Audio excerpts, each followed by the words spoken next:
منذ حاجة بلتي قاعد 6 9 أيان أودو كاتريا hanga wona no lidi go mi fudal tona mi sukira ga jen yura anje lido an tona mi joa utiliser mo mena la famille garemi walla mona feere gopponde fijirde nde ala ngartam taw ada wawi fidde ada gagno hen khalis dum holno wonirta njata ko Google Chrome bada télécharger application OneIsBet sa pari bada installer application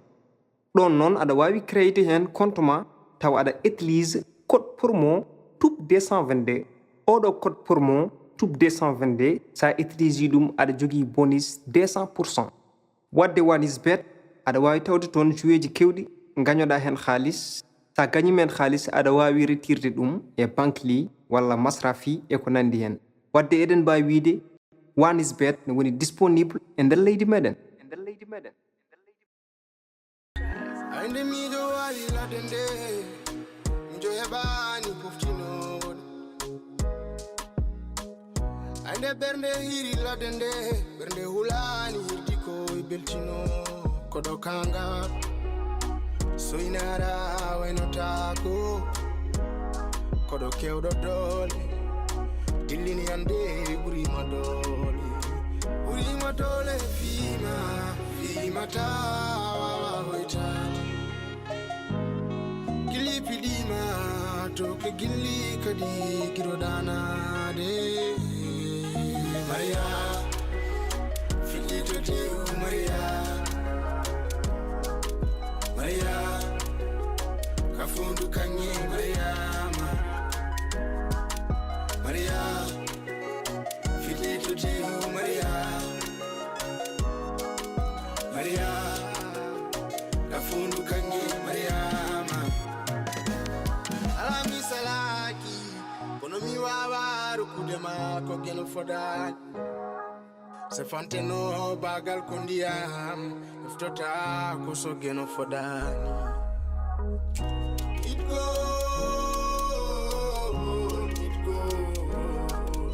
go la chadele gardu di mungurni maka fotani ma dole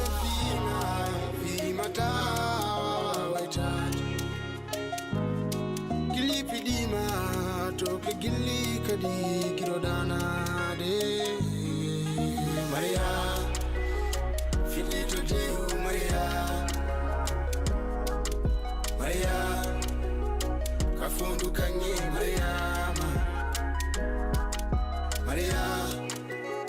filito de Maria kafundu kanye Mariama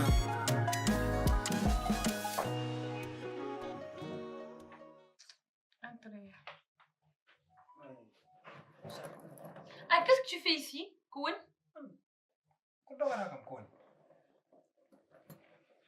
Mais au moins comme plus mon comme halde mo au moins comme botani ko kon Ana la do place. ala no place mi deblo Ala juma. no Carlo hotma memam hal hajuma so pari lawongol nan mbasa wadde kam gulade okay min do gommi do ko nan mi ko ton min yoni kam okay donc hal kew kam hattanani hal hajuma so pari mada fu dor s'il te plaît écoute-moi bon comme toujours minama haydar meda anu men tu comprends il suffit un calme et puis un pas me n'est-ce pas yeah avec mbasa kam memdi do gommi do mbere nefa hay memdem mi sa memi kam bannam do ruwat s'il te plaît ha rek mbere hedi ma kalta ko ran neddo wayi dem habur min jinma ko mais seulement au problème il s'agit pas de minema do ko nenam nati hen parce que là ça me wadan odo affaire mon père il est capable de faire n'importe quoi Carlo minima ne jidindirtende yumman tawa non min jahra nder fijir kamal wada kam gauche droite min à cause de hiddama à cause de faiblesse am ha badda kam handireedu yumane tawa ne leldorten de ha badda kam rende est ce que den yumane tawa ha Carlo min abetti kam mais y a pas de mais sinon mon andino tout ça wodi mimi yatra odo décision ga con c'est pas pour moi je le fais en fait c'est pour ma mère bamidum la aɗon ko wiyata so waɗan ɗum min Subhanallah. kanko e nenam c'est fini e an aussi a yiɗa yimin yimɓe ne jiirama ngol ɗon jimol au moins an aɗa wawi famde mi traverse oɗo instant so pari minema on yimɓe ko poɗɗen wadde ko et puis as mo mala aɗa andi c'est très bien que hay sen jiiɗi resnude as mo mala e mbawa par ce que déjà il faut para e oɗo situation la aɗa ko jinmi affaire goto tokos Je te jure. aɗa bébé Min accu an kartan ko be salamu alaikum zedde hormi yiɗa mbiya kam saka be ok donc ta entré min an hokko cohluɓe ma ha ko ya wat fudde galla min yaltu galla min min yaltan ɗo hors de ma vie s'il te je plaît ne peux pas mais an tu disais quoi ah on a bien peu importe la situation an ma femme tu resteras là mi fama avec an aɗa wurde debbo goɗɗo non mi fama an Carlo ƴewtayam mo ƴettumi ma Carlo min ala an ka jaranano kam min ala komin waɗani sababuni ma an et min qu'est-ce que j'ai pas min mberen ɗo mi añi ɗum mi riwi mi natti mi wurtani hay jinnaɓam ko min ko gallam ƴettumi spécial min goto uniquement pour an Carlo min kala ko jiɗɗa guila subaka ha hiire mbere waɗanma Carlo wona ñamdu wona yardu yeesam ngo mi wertini ɗum a meeɗa heɓde ko muusami mettirami go fof Carlo an ko bonheur o kollatma min jiira ɗum yitere ma Carlo ala jewta kam so wona ndiɗon jogdi bon andi ɗum ɗo fof a haali gonke ɗum woni ko haalete mon ko ɗum tagi ala debbo joni jogotoɗo audace wiide ene yiɗi hay so yiɗi o waɗa ɗum koye nder ɓernde makko wona souffrance makko kon goto e hoore makko au lieu o waɗa ɗum avoué o haalan mon c'est ça ko ɗum tagi hay goto mais s'il te plaît aɗa wawi accidam aɗa wawi hokkudem chance au moins kam gacca kam min assume mes responsabilités au moins hono responsabilité la ko ɗan a jogiɗo responsabilité si hono responsabilité mo jogiɗa ɗo responsabilité mo jogui men ma ko ɗum kalta pas seulement c'est parce que tu es enceinte mais ta propre vie même parce que ko kalajo ñon ko rek t'as laissé tout le monde à cause de moi donc je ne peux pas te laisser à cause de personne mo para sababon hay goto je vais rester là donc juste une petite situation mo poti mi réglon après ça minema yiɓe gartide c'est tout aɗa andi ko tagi gañ mum nde pewanmami nde ko kanko pewirmi nde cowimami nde ko kanko pewirmi mi juumini o galle mi waltata hen nen salamu aleykum mana wawa kaɗo haala wawa ko ɗum mi oppani hande mi oppani janggo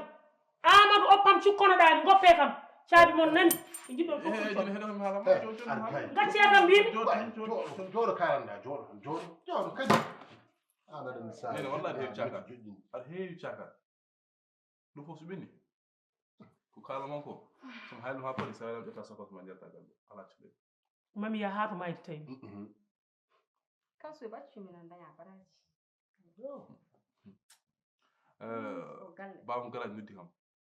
a faami min kaldimino makko aljuma ol garo kumal memum mi nanani mbimami aljuma oɗo garo mi haalde babam galajo kumal memum sa welama noon kocca boga so jaaha so ara so gari toy humɗo mum hum dewgal o wi koɓe arɓe kumal maymu caabi ɗum ƴetti ɗum aɗa jiɗmi andindemo mami jotto ɗo mi tawe kumal ɓiyam kono noon andu so kumal ngal gasi mi mayani ɗo komi jalto komi caabinawala kumal ngal tan joƴƴinimi ɗo on saaha noon jeno solution goɗɗo kadi gallo ko hum rew caabi ɗum no ɗum a jeeya ɗum caabi ɗi mi heɓat ɗum ha kumal ɓiyam gas so yiɗi noon ñaamon galle mon so yiɗi moɗon galle mon min jawdi kiitaɗo haydara mi haalani hen wari yummum wari bamum yiɗi nawordemi yumma hersi tan hokkami coccere jawmi sotti amuda ko kala tuma mo jonjon ko he wani ma fiɓi min mbeɗa ɓenda ndes ko jiɗi jotta hono ɗo wowi diñare faɗɗare kiita nen he kelimde mi haala on anamon ko gome mon walla gajat mum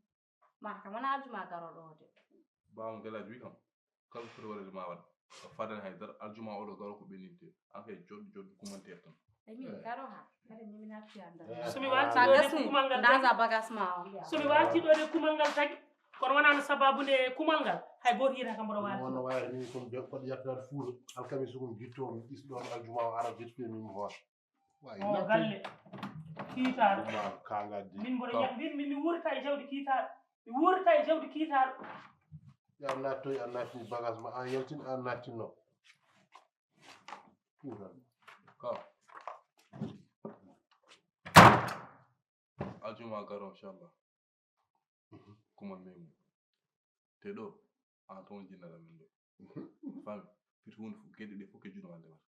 a faami kammin garat an umma dewgal ngal fof waɗede fami ɗum non tinoɗa hen ɗum janamde haala ma rôle ma par ce que ɗan ɗum non mbiɗa anndi non fuuta ko ɓoggi ɗiye min keewi humdude huma heɓani haɓɓitade aɗa non haw mona toon tan e ceene ma tiiɗ inchallah amadou kaw saballah heɗo kaltunan ko mi nani kay mal poɗɗo waɗe ko moɓe déplace toon ngari yimɓe donc ɗo min somi ngari min kam waɗani wonta ɗon mbiɗa haalde mabɓe ko certaine gueɗe ɗum ko an on jinnaɗo amen an on kawiraɗo te kadi hawri hen kadi ko an on kawraɗo waɗi fiti gueɗe fof ko juutma ndewen a faami merci on tinni hen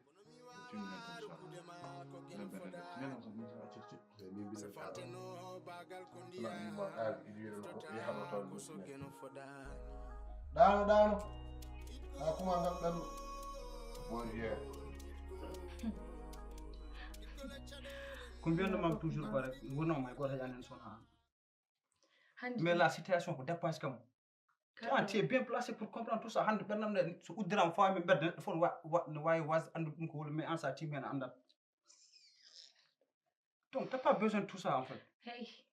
min komi jagguɗo may point o ay koño komi jagguɗo men ha tiiɗi Carlo ay haaluji ma belɗi ɗi puntirannoɗa kam ko hande ɗo en ko gonga nak mi andi ɗum to woni trop ça vraiment kala ko kalanno dès le début ha hande ko gonga yam noon fota yam aussi donc soit toi won an soit celle que je connais depuis toujours mais comme ça an avec oɗo situation mo gonɗa et puis surtout sa wi minat oppam ni après min no mbayami Carlo wona haali ñawko ma apari min ara ko madame mami souhaité longue vie à vous mais je n'ai ne rien me souhaite pas ça Carlo ne me souhaite pas ça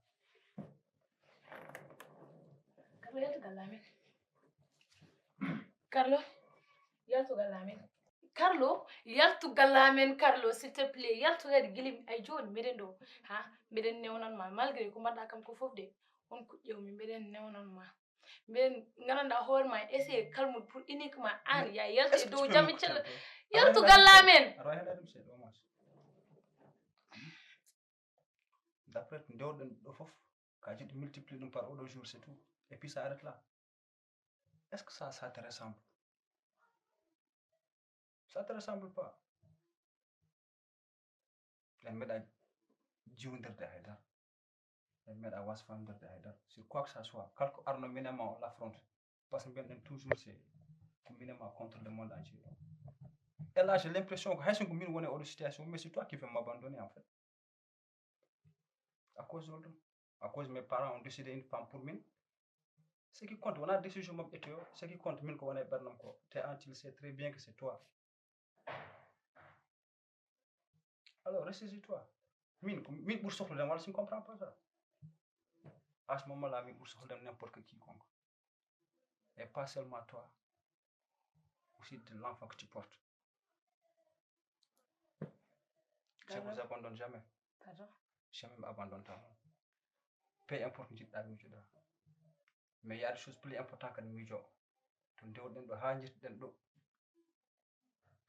toujours wonno ko minema noon oli mi wayta min mi jalat j'ai pas envie que ya way an pour ka mi jalat ha parce que min ko mi woni kangade mi woni kon mi woni bet gandanɗa hoore ma ndew mi sagat gandanɗa hoore ma ndew mi yiddam ha ganduɗa ko mbanmi komi fotani wadde et pourtant ala komi wiya ala komi haalaka hen uniquement pour an o mi wiyonoma an a resta kam mi wiyonoma an a fijirat kam par ce que gorko sa kesi a itti hoore ma hokki ɗum pare ma on gorko harminima wonta resdemo jamais mi wiyanoma ɗum min o jeddumi donc an min ɗiɗo haalaji fof ene wonno e hoore ma donc timle caché et puis hande joɗa oda suusi jeeɗa ma haallam aɗa haalnami ɗum par ce que mi gomani mais est ce que min mbo nandenma e on neɗɗo a waɗi ɗum déjà non mi waɗani ɗum a waɗi là ɗum kala ko gonɗa haalɗo ko là ça se passe dans ta petite tête et puis aɗa ko jimi yalta ɗum e hoore ma te min genre pourquoi pas an joga courage huccirde mbiya kam anti enceinte non il faut sawdat ara min haalnami ɗum an ɓeydi complexe situation au moins pardon ouais min an ɓeydi compliqué situation o ko meɗɗo suuɗdirde minama hollum min mes problèmes je te les balance comme ça mi haalantuma j'ai pas besoin de personne pour ami harma wulleyam min mi suuɗani sayibi mi waɗiri hen c'est juste mbimami ko mbiɗa won an kalde tefde holko mbimami ko mami hokki mi waɗani mi ɗon kay haalde mi jogan ma surprise n'est-ce pas c'est ça surprise ɗum wona surprise mais imagine toi minima holko wonno objectif men ko yen ndesondir yen dañ sukaɓe ndenen ɗum kuufen ɗumen donc ɗum noon so ari avant e nder dewgal meɗen donc min ko surprise pour mi ko waɗandema ɗum surprise non min mi sikkana nak ɗum ɗon so woodi ha oli e gilli men yatira banggue ɓe fonno ko ɓeydade nden ponnoɗa ko ɓeydade jaggude kam d' après min ko mbaɗanmami aduna ko foof d' après min ko kokkumami aduna ko foof hay debbo mo ndesata ko kokkumami ko o rokkatama ɗum jamais mais non an nak caggal ko noon mbaɗɗa joni wona waɗi ko mbaɗanoɗa haala kewka mi hattanani ka yaltugal amin Carlo mi yiɗa hay yiidema he sa wuuri sa may mi yiɗa hay yiide mi yiɗa hay arde janaysi ma s'il te plaît yaltugal amin s'il te plaît ok mbaɗom ya mais aɗa andi min mi responsabilité yaltugal amin sawde chez moi Sefantino bagal kondiyam Iftota kusogeno fodani It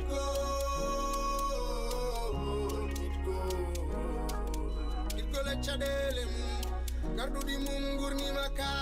fotani Wima dole fima ta waitati Gili pidima toke gili kadi kirodana fedde sehilaɓe dilloɓe safaro ganni ɗum ko safranno en guiley mamiraɓe ko tubago wiyata médecine traditionnel nden fedde e gardogol docteur Seydou Sow gorko mo kanel e kanarheji laaɓaɗo gandal waɗma consulté haalanma rafima rokkuma traitement ma cella kossa bimi woni rafiji so coynima docteur Seydou Sow ɗi ɓoɓat ɗi mbiyata ko coret hay goto soynata ko pundi majji ene jeeya hen dokum sitiya bawɗo safaro dokum siti ɗo e sénégal joguiɗo leggal mum lamgal ko docteur Sow gorko mo kanella dokum siti wondi ko yireta ɗum guite makko no bonnirɗo ɓannuma ene waɗa puƴi wonma ngato uyitta ha laaɓa ceerra ndar o haɗani ɗon de hémorroïde jaltowo e natowo o laaɓi ɗum sanni o jogui gandal mum bimi ballonnement hépatite Allah ne hokkimo newnanimo safaro mum ɗiɗo rafiji koye ballal Allah o heɓiri mbawko mum kono ko yaade yiloyade ngal ɗon gandal an debbo dariɗo affi gauche affi droite alayimima rewoye worgo kono diyaronkiya ha joni aɗa mallure wonde a naate galle o dañade ɓinguel yettomo joni mbatta wiide ayo nene taw ka suko debbo mo règle douloureuse woni koɓe mbiyata ello musowo tampini yetto docteur Seydou Sow mo jogui safaro mum hunde annude wone worɓe addi yew e nder galleji woni gorko jawɗo yande less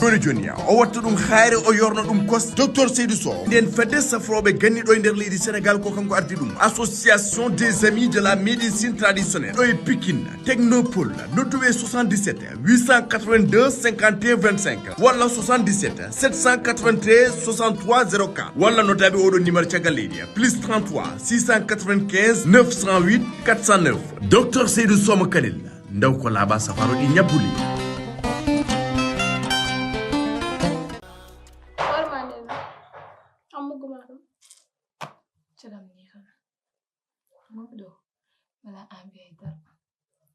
sagam ɗo ɗo gonmi ɗo ni holmi foof hay fofangal ngo watti ko udduji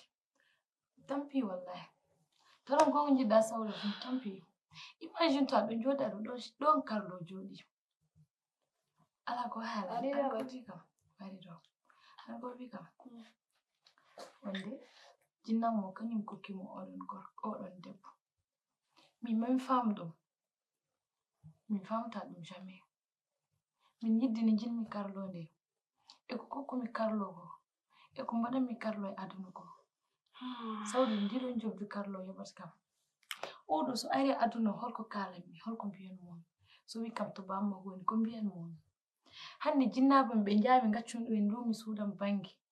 ɓen holko mbiyanmi ɗumen ha gila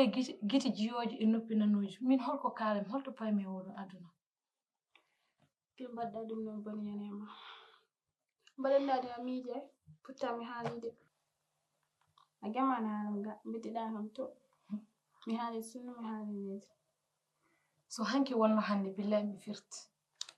eyi nimsa kam kalto joni fof boni yani ɗon eyi nimsa caggal gonɗe min kay joni holko heddi kumal mohangal mi salay kumal ngal ma waɗ kono ngal kumal o tawtortaki ɗum jamais mi haalan ɗum so fattar afal ala haal kumal ngal yirman mbayrayi nande on mata nanani hanki tan ummi ɗo hanki ummi ɗo hanki tan ummi ɗo hen te min mi sikkanno min Carlo ko waɗi kam ko o jogota ko cuusal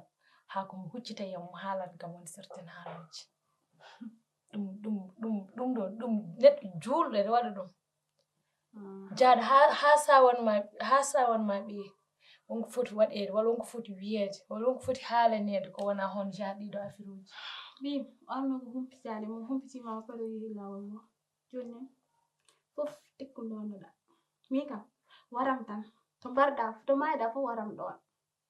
sa wiyimi way sa jalimi jal min kam dañƴe bonini min e hooram a tampinɗa kam mais kam kumal ngal mi nani ko vendredi inchallah pardon sihi no gorɗo ay bijim ɗo rek defren esprit fuɗɗino expliqué nde mbimi comme ça ha ngaren ɗo rek caggal nde Amadou haaliɓe hankkadi ɓe pellici mi te somi haalimama ko holnden vendredi vendredi oɗo kumti wala an ko fati haala an mani gummiɗen e probléme aji Mariam e haaluji ɗiɗon ha keɗen garta e kuma an kam yimɓe galle men kamɓe kam ko pewjat ko ko woni walla kamɓe so pewje ɓe miijota fof ko nenam tan ɓay tan heɓama ɓe ngari ha ɗo en ala probléme yo kumal ngal yo hume dow jam ɓenne dow jam mi foftoɓe pofto yimɓe fof pofto min de laaɓi Allah ni yiɗim alhamdulillah hande mi natani han ko nerama to wino kam so wonan Allah seedima mi yi ko yowi haydara l' essentiel mino mi yahani salon mi fuuɗaki haydara mi waɗani noon en tout cas min kam hayso mbaɗa ara kam en tout cas ni tan ma hayso mbaɗa ara kam mami leel ɗum min mbaɗa andi ɗum ko jiɗɗa wi oɗon jour mi yiyata ma yiyam ni sehil kono kam mami leel seeɗa min aɗa andi ma yiyam kono kam leelat seeɗa jogui afrique ma goɗɗi ɗi mbatta mi ala haydara mais kam mami prépare kam ham paɗa fuɗɗo arde mbiɗa andi ne gaynam tawat ko hiiri ɗum an aɗa andi ɗum te min ko ɓuuri musdemi fof abda mbiɗemi nodda ɗum décroche ta kam ronki haydara mi andana abda haydara ala ko gonga ma an hayso komin wonno d' après kaɗo haal fo mi décroche tam abda so tawi tan ko dim o fotani décroche jam kono Carlo ko wi ko ɗum gonga wadde ko ɗum gonga koko ni ɗum ɗo joni koko haalda en nandira en hawra wonde ko subhanallah ɓingel nenam ka tardu Allah akbar aytorangel ma kadi non min haalantuma sawdata kumal ngal mi salaki ma ngal wat kono so ngal waɗi konko o tawtortaki ɗum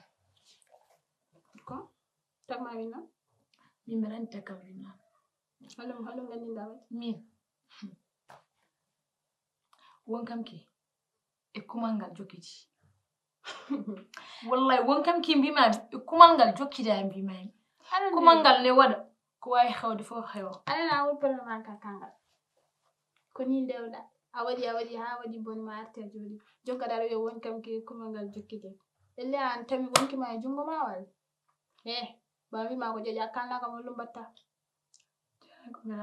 pour que haalanta kam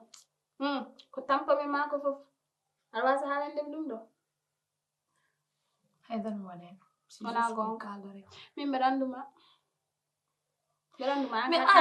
min an imagine toi min Carlo min ha hande mi ɗum ɗo wayyam kono koyɗol ni billahi wallahi fin waɗi ko ɗum tagi wonkinena mbiɗa fottuno e debbo goto omo waya mbiwomi holko wayata o wi kam wonde konko gorko mo yinno e aduna mo ko yehi accimo pour min ko ɗum koyɗol par ce que ha hande mi yitani oɗo debbo mbanmi ɗum ko ɗum koyɗol kono nde hen ko ɗum gonga worɓe ɓe mbima amin jinma taw ko fenade ɓolde soɓe dañi noɓe mbartuma sah ɓe guittat balle ma minna ko heeli kam yi min oɗo aduna kamayɗo taw ko wardem kam o warma ko dakka min kam ko wawi won fo artir haggil ma min kam mbeɗam ɗo ko mbamnani fof kadi mamarmi haalam ma ane mbeɗam wiya abda min e mo tomin dewdi ɗo mbawɗon rewdude fof hankkadi abda an hankkadi abda nattijede ma nattijede ɗum ko komon ko lawol muɗum an aɗan ƴetti décision walla yimɓe galle nan ƴetti décision ka jogoɗo wadde kumal hay ɗum ko vendredi holko hedde vendredi haydara jon kanko wawi ɗum décroche so neɗɗo tawi hande abdana haalde ma téléphone ma won ko haala hande ma mbeɗa andi ɗum min hay somi yeyirode abda mami to continue noddu jam min accanam haala abda an hande wonko poɗɗa waɗede ko wona haala abda par ce que abda hande wonko occupé waɗi ko gonduɗa ko vendredi ala ko hedde vendredi sona balɗe ɗiɗi walla ñalawma goto juma tan ɓe jahata min haydara mi waɗani ndima hay sa waɗani haydara ittatama ɓe ngar galle min mbeɗa andi ɗum non ɗon tan mi galle ɓe mi famata ɗumen kamɓe ɓe cohlani hay goto avis hay goto yompin tan mbaɗon wona min ɓe datti yidde yiide ɗum ɓe jiiɗi wona nattude yidde yiide an probléme a famata ne ramata kanko tan andi ko waɗata ko goɗɗo anda omo yimɓe jaha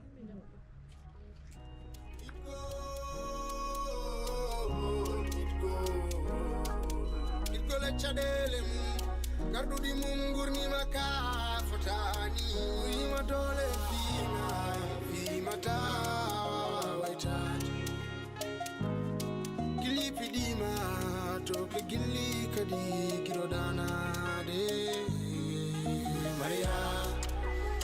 fiɗɗito jehu Maria kafundu kanye Mariama Maria fiɗɗito jehu Maria Alors, ça va? Ça va nous Darcel? Ça va, Modou? Mais Anne, comment t'as bint? Non, hot halirni, s'il te plaît, hot halirni quoi. Parce que min kam noto ɗum, parce que kam gandu, to gomi ɗo kam gandu, mi anda fof potmi wadde. Parce que bintu boɗom noddam mo ƴettata téléphone makko. Sam ari galle mabɓe mi hongi o ɓe ƴettata udditede. Et puis mi ronki famde, te oɗo instant état mo woni mi wawi mbo accidami hakkille makko, mi wawi mbo accidami hoore makko. A faami? Donc an tan wawi walludemi. Aw sam noddimama ko pour ya hokkam solution doka kam feere ne jaltirmi oɗo situation.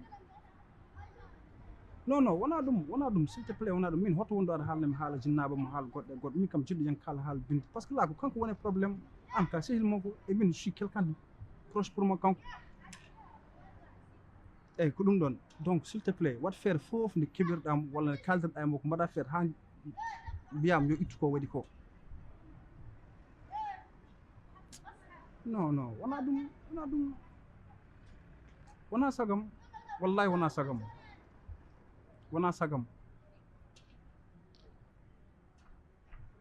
joni ok mais an to gonɗa actuellement ni to gonɗa wona toon paaɗa mais ƴeew sa yi hedde makko kam ñaagui ɗum rek sawde kam ñaagui ɗum essaye haalde makko convaincre am gandinama carrément mino kala to mbawmi wonde hakkillam koye makko woni a faami gandinama kadi mino je suis là après à assumer toutes les responsabilités mo gandanɗa min ko mi foyi dow hooram ok ala probléme ko wawi wonne fo rek noddam tinno walla men wonɗo kam ganɗo hakkille mo ko uddi tellement ko uddi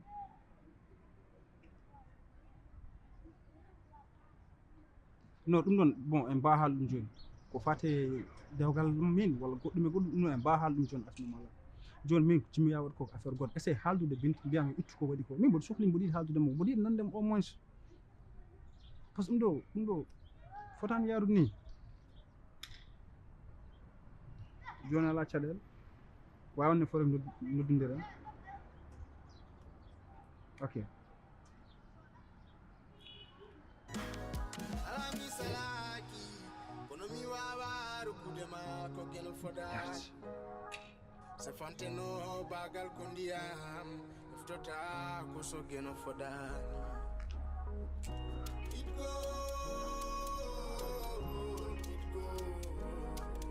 itgole caɗele mum garɗuɗi mum gurnima ka fotani wima dole fimata waytade gilli piɗima to ko gilli kadi giroɗanade Maria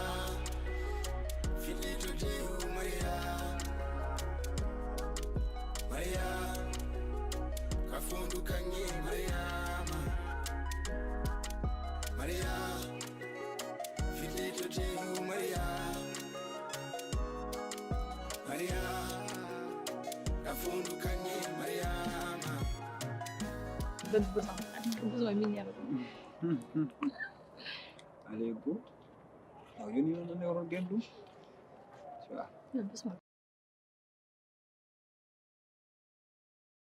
tu as porté le maillon faible parce que hunde goto wonat important e ma tu as rendu mo jiɗɗa heureuse c'est ça ci mimi waɗi kala ko mbawmi pour ha an hamberta ɗum Et min aussi boɗon ngol kala ko mbawen pour an ya won la femme la plus heureuse au monde voilà. Donc ay minima les preuves qu'on a passées jusqu'à on l'a surmonté ensemble ha ɗo to jonɗen ɗo on fera pareil pour surmonter d'autres preuves. en tout cas min mi haalama min gonga min so wona an ala goɗɗo woode en te minima ko pique peel minima hami maaya mi sertata e ma mi anda nak an hol miijo ma walla holko Allah heɓuri hoddirande meɗen mais mbeɗa andi ñande ñalowma min mo gaccuɗa kam on ñalowma nattami fof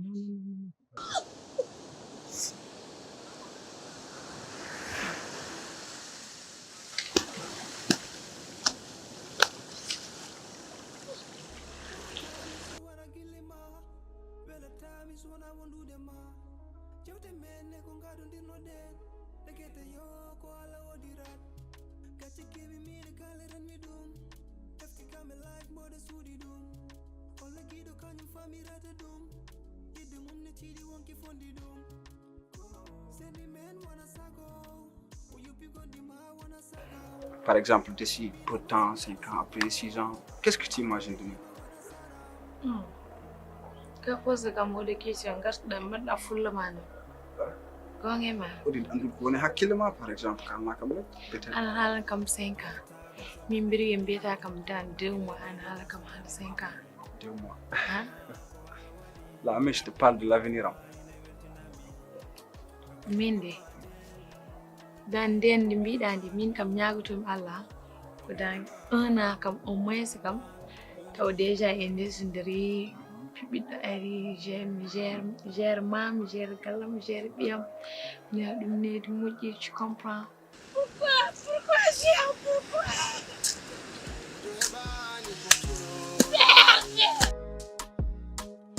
ande bernde hiri ladende bernde hulani hirdi ko beltino kodo kanga soinara waynotako